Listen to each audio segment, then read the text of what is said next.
Olá, irmãos, graça e paz. Eu sei que todos nós já estamos cansados de ouvir falar sobre pandemia de corona, mas me permita falar um pouquinho sobre como a pandemia do corona pode se transformar numa pandemia de oportunidades.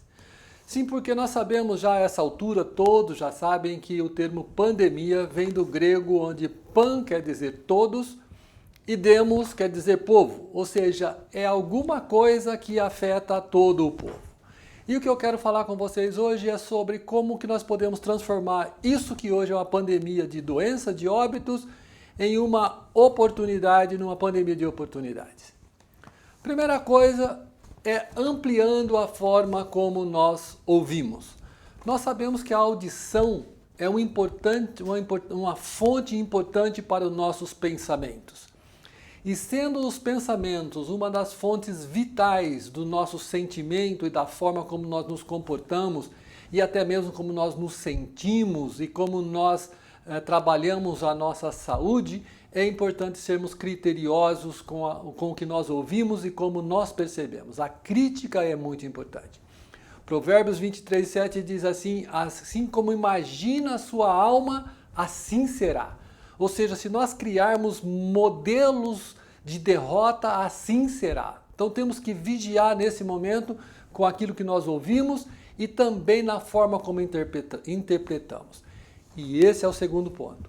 Segunda coisa que eu quero falar com você é como nós interpretamos as situações. Uma verdade que nós temos já há muito tempo sobre crises é que a certeza que nós temos na crise é que ela é passageira. Toda crise é passageira. Um dia ela vai passar. E como nós estaremos no momento em que a crise passar, é a forma como nós construímos hoje. Ou seja, aquilo que nós fazemos hoje vai definir como será o meu comportamento lá quando a crise passar. Então é muito importante isso. A segunda coisa importante sobre a interpretação da crise é essa. A crise não cria nada de novo a não ser a sua própria origem. Nesse caso, o coronavírus. Essa é a origem da crise. Mas o que acontece depois disso, nada mais é, se eu posso chamar de nada mais, é a amplificação. Uma crise, ela potencializa, ela amplifica áreas de fragilidade. Então isso que hoje está tirando muita gente da zona de conforto, deixando muita gente preocupado, de fato, eram áreas, na maioria dos casos, não vamos generalizar, que há raras e honrosas exceções, mas na maioria dos casos eram áreas de fragilidade que não estavam devidamente tratadas, que por vezes se procrastinava uma solução para aquilo e que veio agora um momento mais grave e expôs isso. Então é importante nós percebermos nesse momento quais são essas áreas que hoje está me tirando o sono, me deixando muito preocupado e como é que eu estava tratando essas áreas num passado recente. Isso é bom para encontrarmos a solução a partir de agora. E quero começar a pensar com você, nesse momento, em áreas que pode estar em questionamento. Por exemplo, como estava o seu relacionamento com Deus antes de tudo isso e como está o seu relacionamento com Deus hoje? Como está o seu relacionamento com as pessoas em função dessa sua segurança com Deus? Eu gosto muito quando Paulo escreve aos Filipenses no capítulo 1, versículo 2, que ele diz assim, olha, o viver para mim é Cristo e o morrer para mim é lucro. Ou seja, essa segurança de o viver eu vivo plenamente para Cristo, testificando, fazendo o que tem que ser feito. Mas o morrer para mim é lucro. Como está também os seus relacionamentos, ou melhor, o relacionamento seu com você mesmo, eu comigo mesmo? Temos um texto muito interessante em Eclesiastes que diz assim, o que te vier à mão para fazer, faze hoje conforme as tuas forças. Se hoje a indagação que você tem é com respeito às coisas que você realizou, pergunte-se como é que eu estava fazendo isso até agora.